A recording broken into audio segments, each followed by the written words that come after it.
본문을 들으시는 BTN 시청자들께서 모든 재앙은 소멸하고 소원은 성취해서 부처님 전에 복 많이 지으시기를 바라드립니다.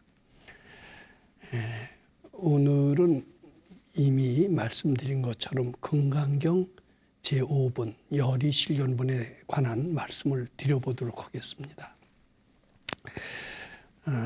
이 금강경에 대한 해석은 여러 종류가 있습니다. 지금 교보문고에 가보면은 불교 코너, 불서 코너에는 다른 어떤 책보다도 금강경 해설책이 가장 많습니다. 그리고 역사적으로는, 불교 역사적으로도 금강경에 대한 해설을 하신 분은 너무나도 많았습니다. 그 중에는 도인들도 꽤 많았습니다. 지금 도인들이 하신 해석, 이것이 금강경 5가해 또는 금강경 3가해로 전해지고 있습니다.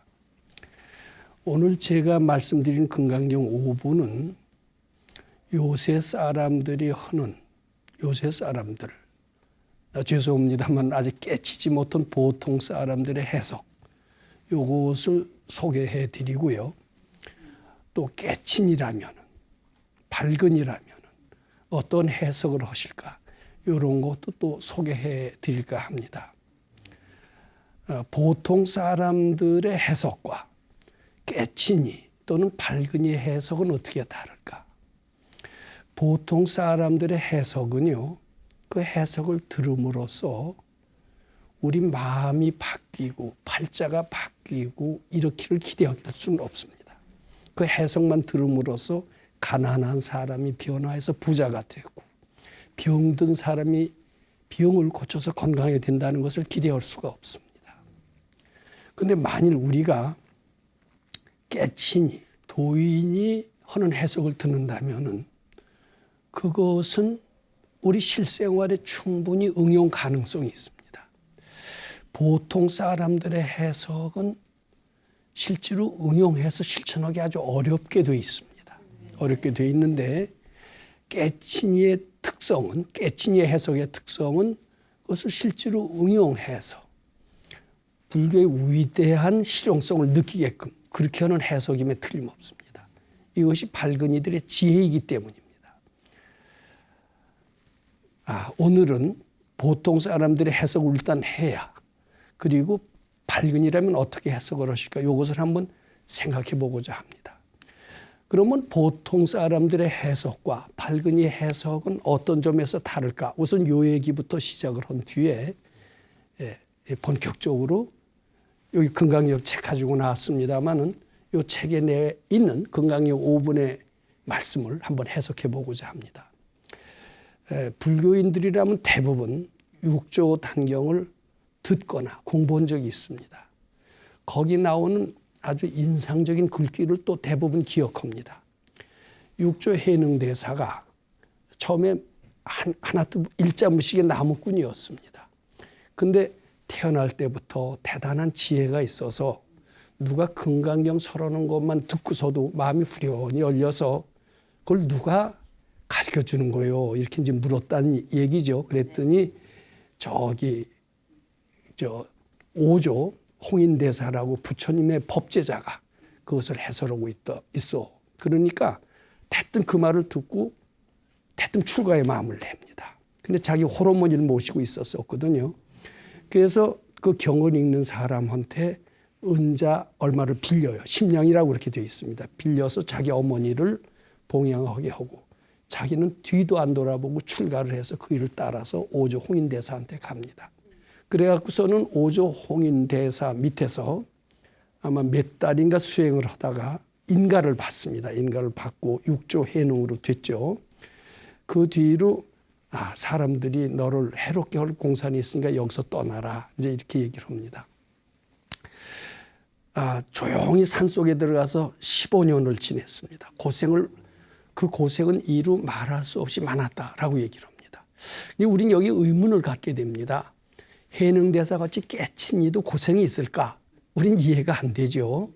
그런데 해능대사가 느낀 고생과 보통 사람들이 체험하는 고생은 아마 상당히 다를 것이라는 것은 어렴풋이 우리 짐작을 할 수가 있을 겁니다. 15년의 고생 끝에 가만히 보니까 그이는 상당히 지혜가 있어요. 이제는 본격적으로 부처님의 법을 필 때가 됐다 이렇게 생각을 했습니다. 그때 열반경을 강의하고 있는 인종법사라고 하는 그런 분이 계시는 절에 가게 됐습니다. 절에 가게 됐는데 많은 대중들이 바람이 막 불고 깃발이 날리는 걸 보고 저것은 깃발이 흔들린다 이렇게 얘기하는 사람들이 여럿 있었고, 잘 봐라 저 깃발은 가만히 있지만 바람이 흔들리는 것이다 이렇게 주장하는 사람들도 있었습니다. 둘 다 그럴듯해요, 안 그럴듯해요?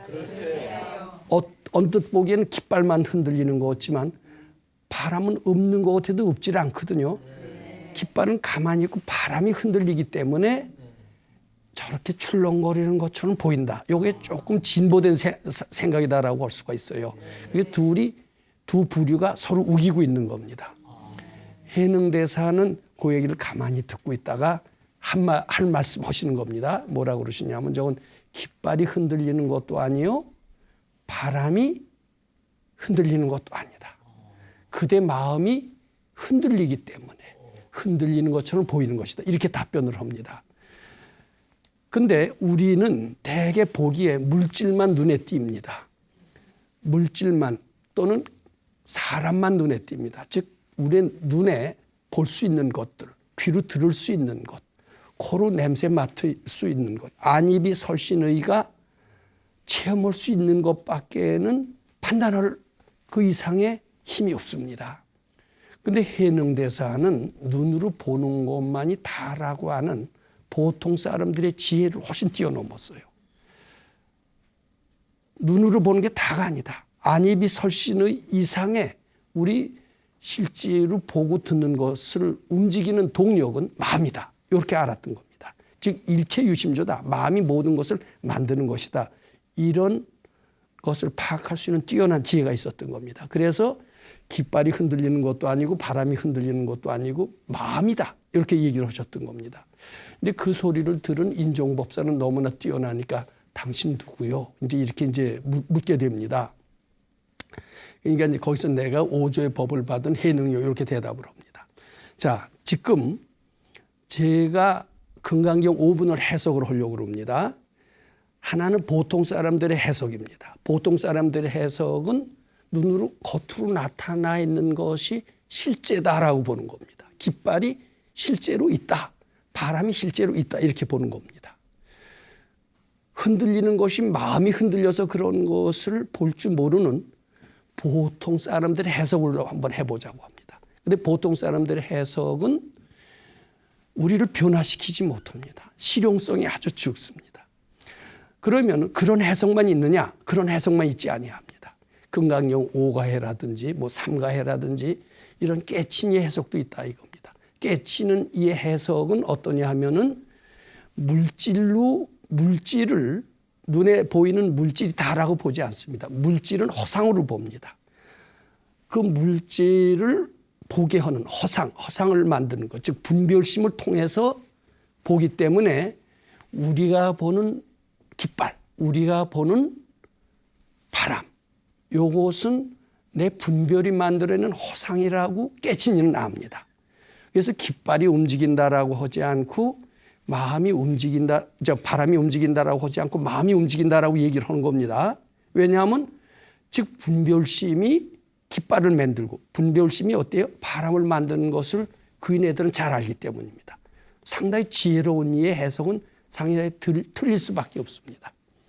자, 즉 지혜로운 이들은 마음이 다 모든 것을 만든 거로 압니다. 물질이 먼저 있고 그 물질을 보고 우리가 판단하는 게 아니라 내 마음, 내 분별심이 모든 것을 만든다. 일체유심조입니다. 그것을 잘 압니다. 그래서 그인애들은 예를 들어서 몸뚱이, 이 몸뚱이가 우리 눈에 보이죠? 이 몸뚱이 또 미진, 이게 물질입니다. 또 세계도 물질이에요, 아니에요? 세계도 물질이죠. 정신은 아니죠, 적어도. 몸뚱이, 미진, 세계. 그리고 이제 정신적인 것도 있습니다. 뭐 사랑스럽다. 미움. 사랑이나 미움은 정신적인 거고 마음이라는 것을 압니다.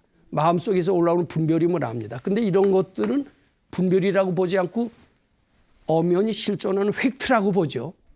근데 밝은 이들은, 깨친 이들은 이것까지도 실제로 팩트라고 보지 않아요. 이것도 다 분별심으로 보는 겁니다. 분별심.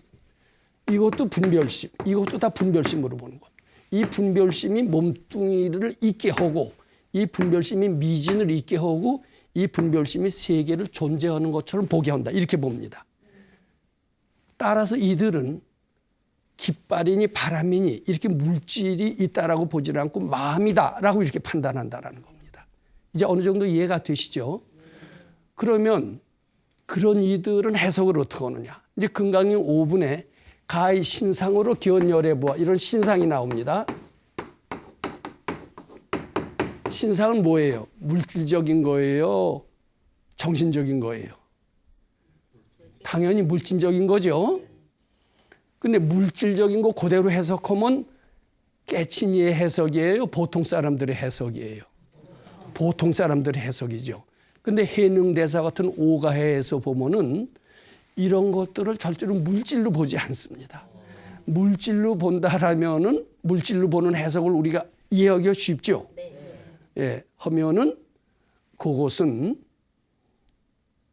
그것을 응용할 수가 없어요. 마음으로 하는 해석을 해야 내 마음을 바꿈으로써 팔자가 바뀐다. 이렇게도 되지만 물질로 해석을 하는 한은 우리가 바로 응용할 수가 없어요. 마음은 우리가 바꿀 수 있어요? 없어요? 바꿀 수 없죠. 바꿀 수 있죠, 마음은. 그렇지만 물질은 내게 아니니까 마음대로 바꿔치기 할 수가 없죠. 그래서 마음으로 다 해석을 해야만이 우리가 바꿀 수도 있고 실용성도 있고 의대성도 있고 이렇게 된다는 이야기입니다. 자, 그러면은 우리 지금 보통 사람들의 해석, 물질을 물질로 본 해석을 일단 한번 해보도록 합니다. 자, 금강경 5분을 지금 가지고 계시진 않지만 제가 가지고 있는 책을 갖고 보통 사람들의 해석, 지금 보이는 물질을 물질로 그저 보는 거죠. 이 어마어마한 팩트로 보는 거죠. 그런 식의 해석을 한번 해보고자 합니다. 수보리아 어의 운하오 가히 신상으로 기원열애 부하. 이제 이렇게 누가 하신 말씀인가 하면 부처님께서 하신 말씀입니다. 부처님 몸매가 어때요? 우리 부처님 본 적은 없지만 거룩하게 생기셨을까요? 그냥 보통 사람하고 비슷하게 생기셨을까요? 굉장히 거룩하게 생기셨다고 그래서 30 이상 80종호가 있다라고 얘기를 하죠. 우리는 뭐 그런 말 많이 하지 않습니까? 관상만 봐도 그 사람의 마음 씀씀이를 알 수가 있고 장래를 예언할 수 있다 이렇게 보잖아요. 그리고 역시 인물이 훤하더니 신원서판이라는 말이 있습니다. 외모가 훌륭하더니 역시 그이는 큰 그릇이로구나 이렇게 얘기를 합니다. 당연히 그렇다면 부처님 같은 분은 어때요? 외모도 굉장히 아주 멋지게 훌륭하게 거룩하게 조촐하게 생겼을 것은 말할 것도 없습니다. 참 잘도 생기셨네. 역시 부처님 같구나. 이렇게 생각이 되겠죠. 이제 그런 걸 아시고 부처님께서는 질문을 하시는 겁니다. 수보리아 어이우나 어떻게 생각하느냐. 이 몸뚱이를 가지고 신상을 가지고 부처라고 하겠느냐. 이렇게 잘생긴 모습이 부처라고 생각하느냐. 이런 질문 하실 수가 있죠. 근데 이렇게 신상하면 벌써 물질이죠. 몸뚱이라고 해석하는 한은 보통 사람들의 해석이에요? 도인다운 해석이에요? 보통 사람들의 해석이다. 이렇게 일단 말씀드리고 싶습니다. 그랬더니 이제 수보리 존자는 굉장히 지혜롭죠.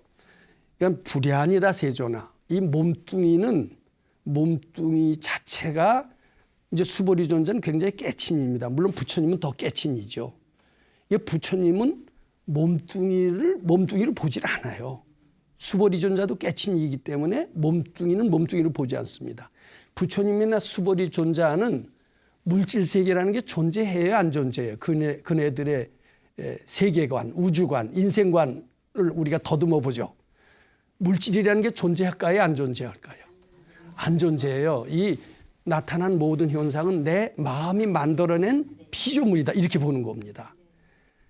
근데 이 몸뚱이로서 부처를 보느냐? 대뜸 수보리존자는 그걸 알아들으면서 아닙니다 소리가 금방 나오죠.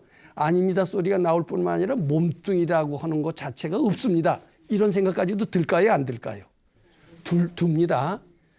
자, 근데 이제 몸뚱이라는 것조차도 존재하는 게 아닙니다. 이렇게 딱 그걸 부정하지 않고 몸뚱이로서 열애를 보느냐 그랬더니 수보리존자는 그렇지 않습니다. 부처님이시요.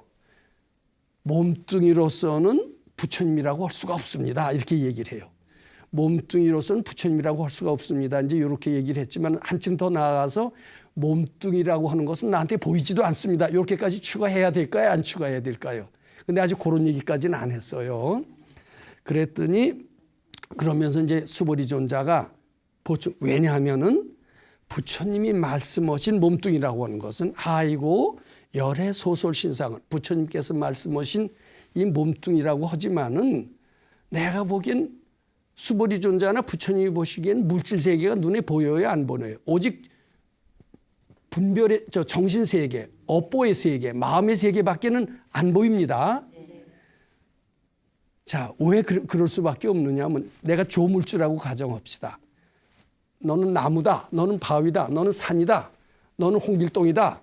이렇게 딱 찍는 순간 물질이 만들어지는 겁니다. 그러니까 자기가 찍어서 만든 것은 실제로 존재하는 거예요. 자기가 찍은 결과물이에요. 결과물이죠. 그런데 수보리존자나 부처님은 이미 그런 절대자, 조물주의 심경이 된 거예요. 그러니까 신상으로 이 몸뚱이로 열애를 보느냐, 이 몸뚱이라는 것 자체를 인정할까요, 안 할까요? 안 할 수밖에 없겠죠. 그이가 조물주와 같이 위대한 존재라면. 그러니까 이 부처님이 말씀하신 이 몸뚱이는 허상입니다. 이렇게 대답할 수밖에 없잖아요. 열애 소솔 신상은 부처님이 얘기하신 신상은 참 부처님의 모양이 아니다. 이게 내가 눈에 띄는 거, 여기 후세, 말세 중생들이 보이는 몸뚱이라고 하는 것은 실제로 실상이 아닙니다. 자기 분별심으로 본, 자기 분별심의 안경으로 쓰고 본 허상입니다. 이렇게 대답할 수밖에 없죠. 그렇게 하는 것이 올바로 일깨워주는 그런 밝은 가르침이라고 할 수 있겠어요, 없겠어요? 올바른 가르침이죠. 네, 수보리존자 하는 게 올바른 가르침입니다. 그랬더니 불고 수보리 하사되 범소유상은 계시허망이라고 그랬어요. 자, 요거 잘 보세요. 범, 소유상, 계시허망이라. 이 모든 있는 상은 다 허망하다 이렇게 얘기했어요. 이제 보통 사람들은 눈앞에 보이는 모든 것들, 그러니까 사람을 비롯해서 자연, 우주, 모든 것들, 이런 것들은 무상하다 이렇게 해석을 합니다. 계시허망을 그렇게 해석하죠. 사람은 어때요?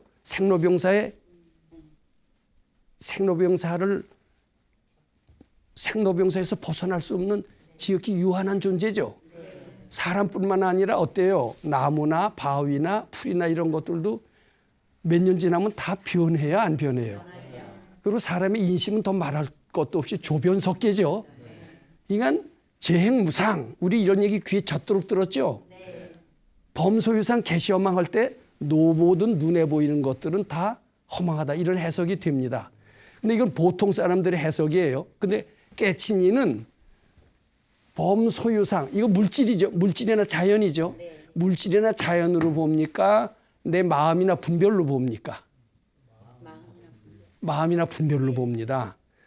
그러니까 근데 보통 해설서에 보면은 눈에 보이는 모든 현상들은 이렇게 해석해요. 이게 깨친이의 해석이에요. 보통 사람들의 해석이에요. 보통 사람들의 해석입니다. 깨친이의 해석은 어떻게 해야 되느냐 하면 눈에 보이는 모든 형상은 허망하다 이렇게 해석하지 않습니다. 내 속에서 올라오는 모든 생각들은 이렇게 해야 어때요? 밝은이 해석이라고 할 수가 있죠. 그게 허망하다라는 거예요. 한술 더 보태서 우리 각종 어려운 일이 있죠.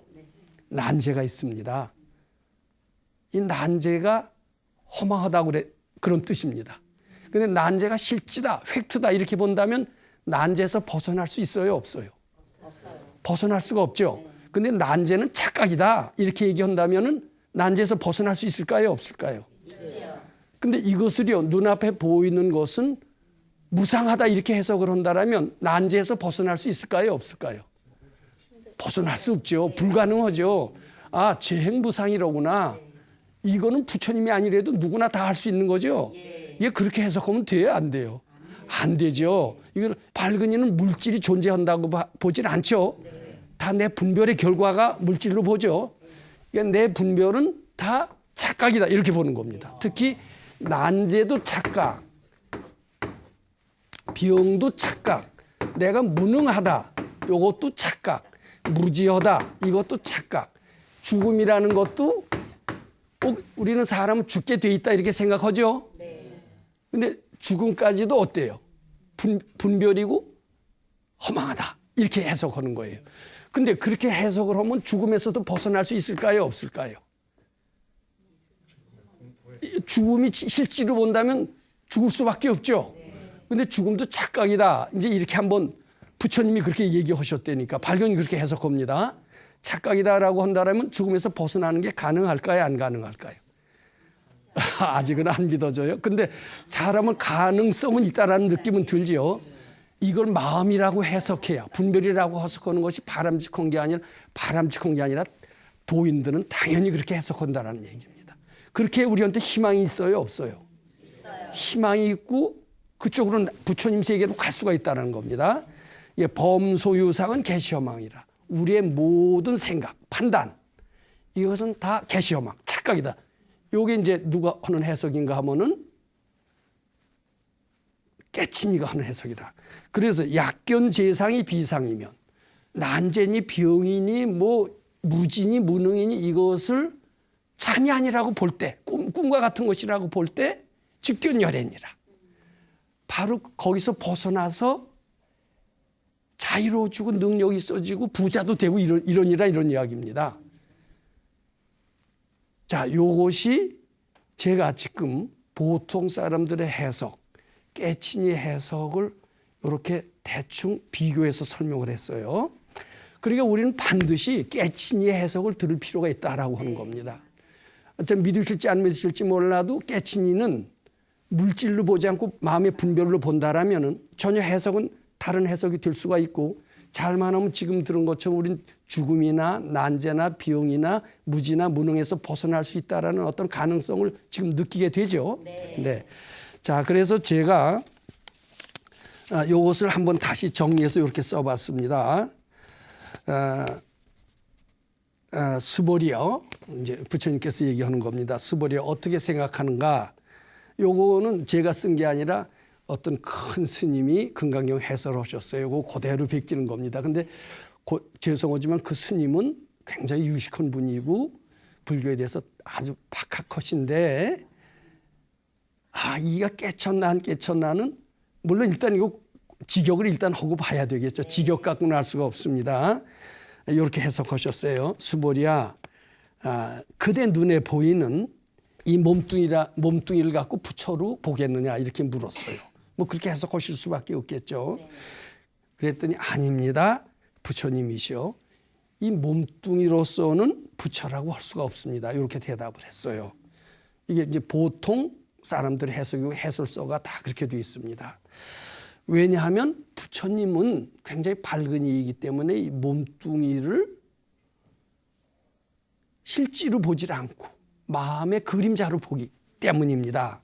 즉 열애소설신상 부처님께서 얘기하신 그 몸뚱이는 실상이 아니라 허상이기 때문입니다. 이렇게 대답을 했어요. 이건 굉장히 옳은 이야기입니다.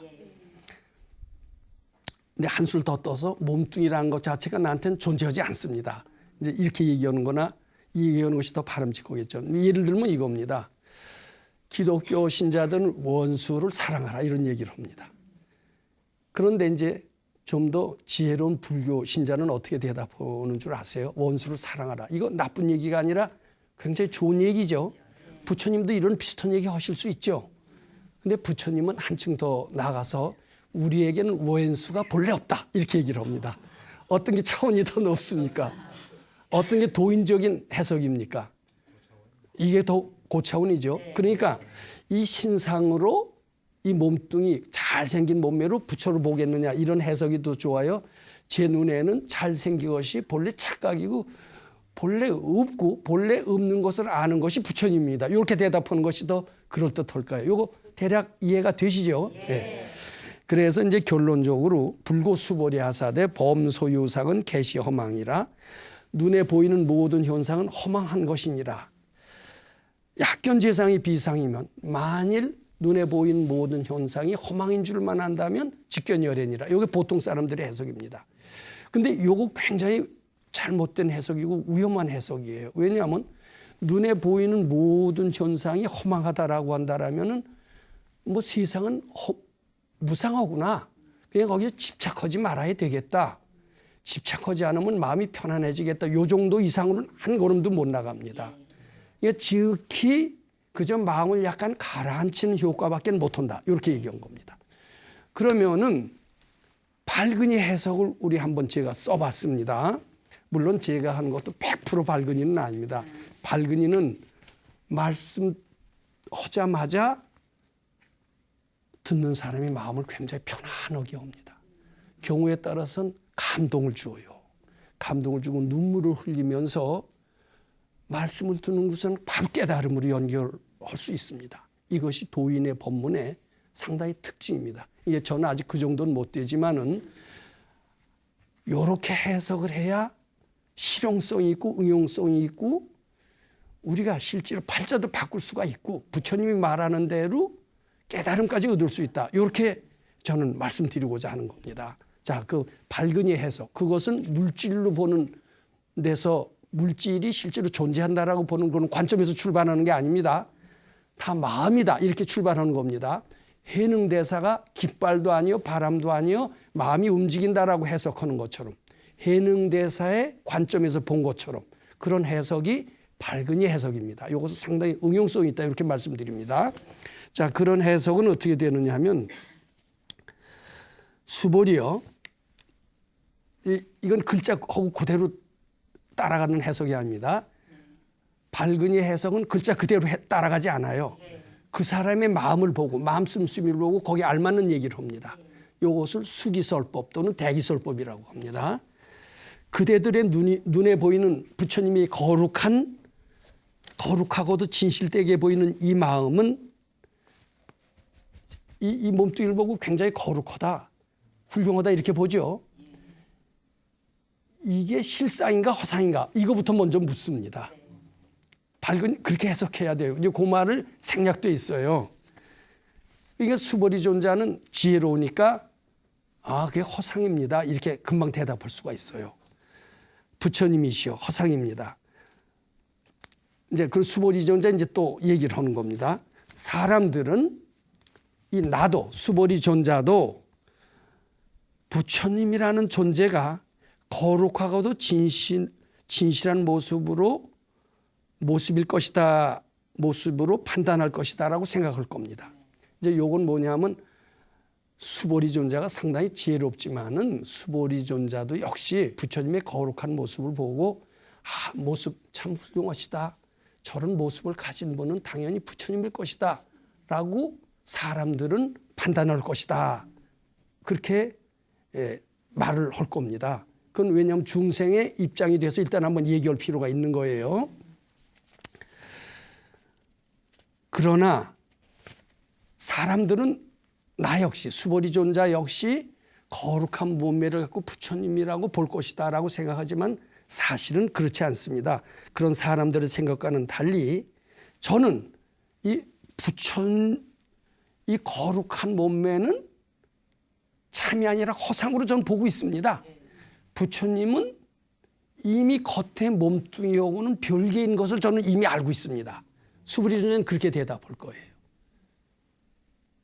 나는 이 몸뚱이라는 것이 실제로 존재한다라고 보지 않고 아무리 부처님의 모습이 거룩하고 훌륭하고 참 환희심이 나고 이렇지만은 이 몸뚱이 자체는 다 분별이 만들어낸 허상이라고 저는 이미 알고 있습니다. 부처님은 그런 허상 속에 있는 분이 아니라 허상을 떠난 데 있습니다. 허상을 떠난 저 멀리 있는 게 아니라 우리들 모든 마음속에 있습니다. 이런 것을 이미 알고 있어요. 그것을 지금 수보리 존재는 표현하고 싶은 거예요. 제 옆에 계신 이 부처님의 모습은 제 분별심의 안경을 쓰고 본 허상입니다. 이제 수보리 존재는 그걸 얘기하고 싶었을 겁니다. 그걸 얘기해야 법문을 듣는 다른 사람들, 모르는 사람들한테도 올바른 지혜로 일깨워 줄까요? 안 일깨워 줄까요? 올바른 지혜로 일깨워 줄 것으로 우린 수보리 존재는 염두에 두고 이제 그런 얘기를 했을 겁니다. 그랬더니 이제 부처님께서 불고 수보리 하사대 이제 이 얘기하는 거예요. 그대들의 눈에 띄는 모든 모양이란 그대들이 만들어낸 환상이요 연극일 뿐 참이 아니다. 그대들이 이 몸뚱이가 부처의 몸뚱이가 거룩하고 위대하고 조촐하고 멋지고 이렇게 보이지만은 그것은 참이 아니고 허상이다. 이걸 부처님이 꼭 강조하고 싶어요. 이 몸뚱이에 많은 사람들이 연모하고 사모하고 위대한 거예요. 저렇게 훌륭한 몸뚱이를 가진 이런 분은 참 세상에 드물 것이다. 이제 이렇게 보고 좋아했다는 기록들이 많이 나옵니다. 그런 분들이 부처라고 볼 뜻도 하죠. 볼 뜻도 하지만 부처님 그걸 깨트려주고 싶은 거예요.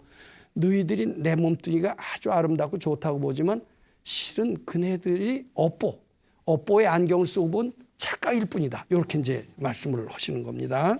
그러면서 이제 그대들이 보는 가지각색의 여러 가지 화려한 것들, 이런 것들은 모두 환상이요 연극으로 분명히 알게 된다면 그것은 이제 범소유상 계시허망을 제가 설명드리는 겁니다. 그대들의 눈에 띄는 여러 가지 아름답고 화려하고 이런 것들이 다 착각이다. 그들이 분별이 만들어낸 허상이다. 이렇게 분명히 알게 된다면 그들은 즉견열애니라.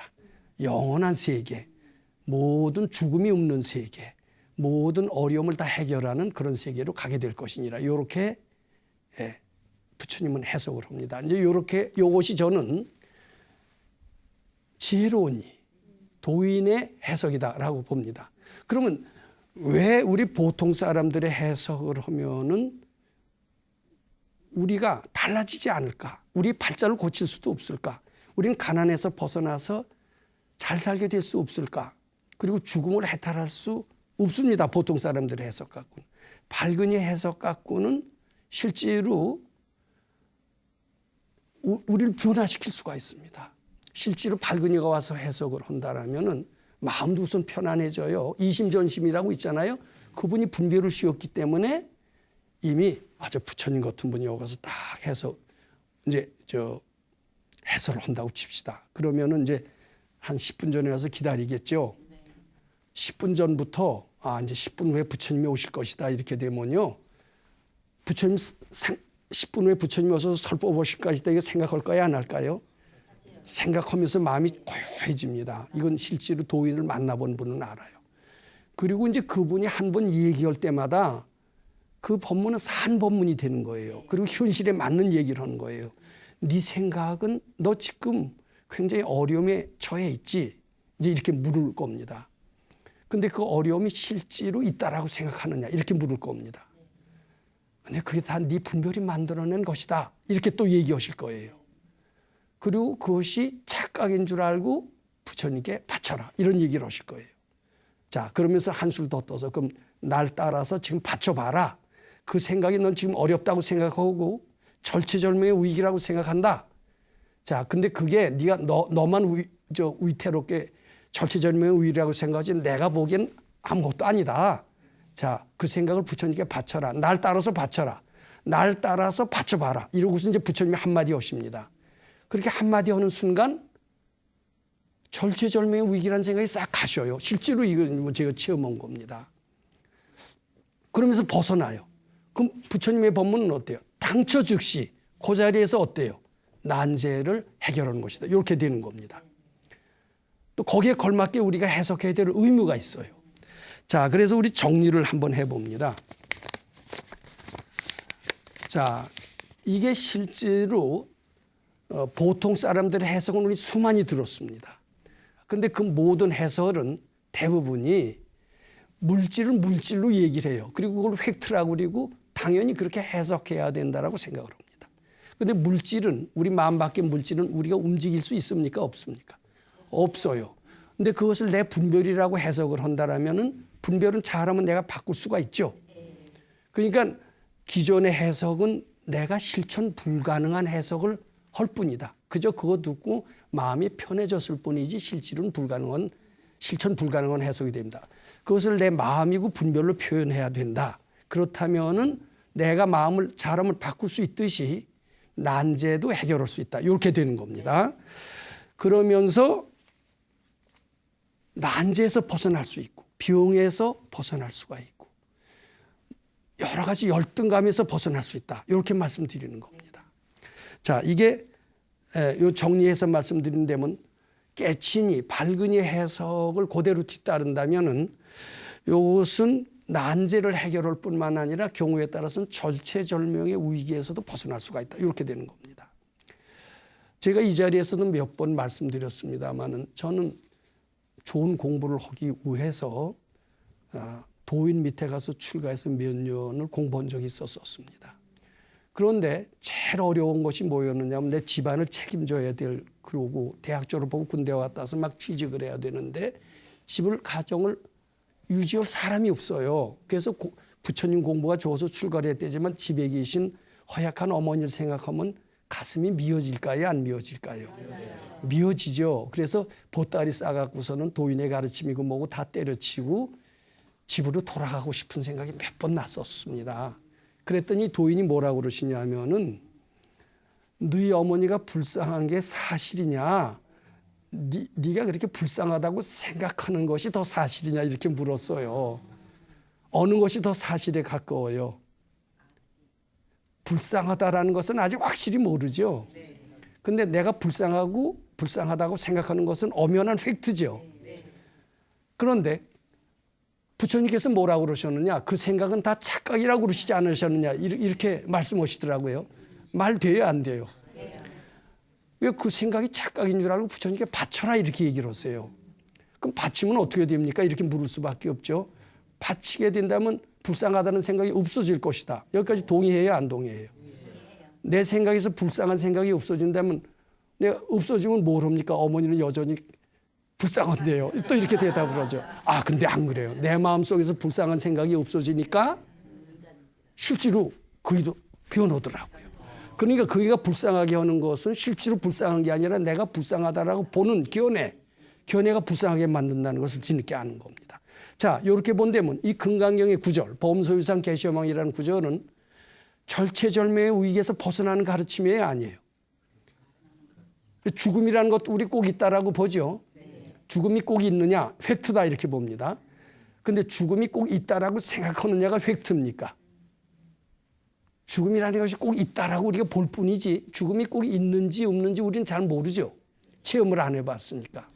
근데 죽음이 꼭 있다라는 생각이 금강경이 뭐라고 그랬느냐? 범소유상 개시어망. 그 착각이라고 그랬다. 착각인 줄 알고 분명히 알면 어떻게 돼? 직견열애니라 그랬다. 그럼 죽음이라는 것이 착각인 줄 알고 자꾸 부처님께 바쳐서 나는 죽는다라는 생각을 소멸했다고 칩시다. 그럼 죽음도 없는 거예요. 이게 생사해탈이라는 거예요. 그럼 왜 죽느냐?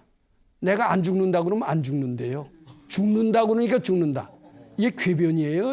실질까요?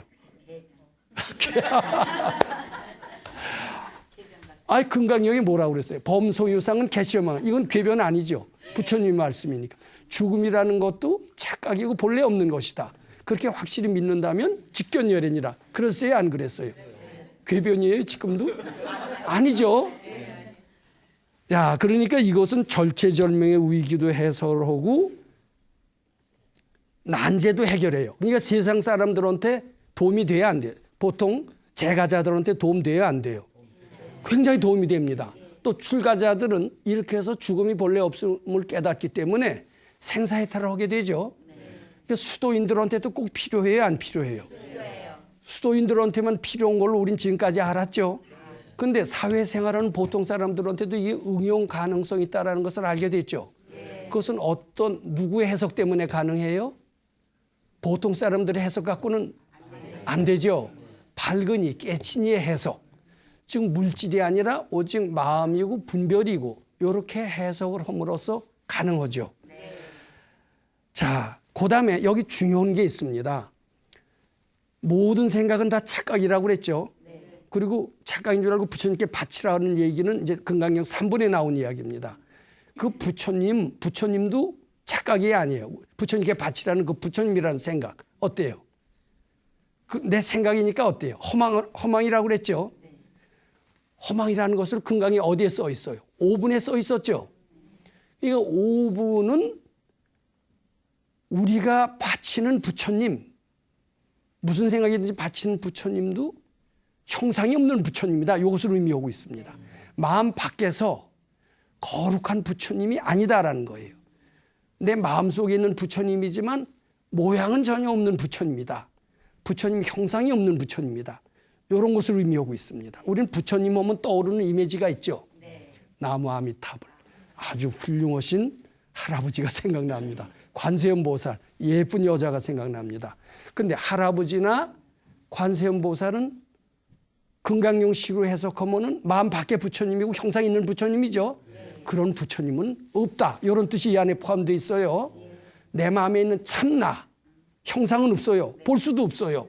그렇지만 아주 없는 것도 아니에요. 이것이 참 부처님이다. 이렇게 이야기할 수가 있습니다.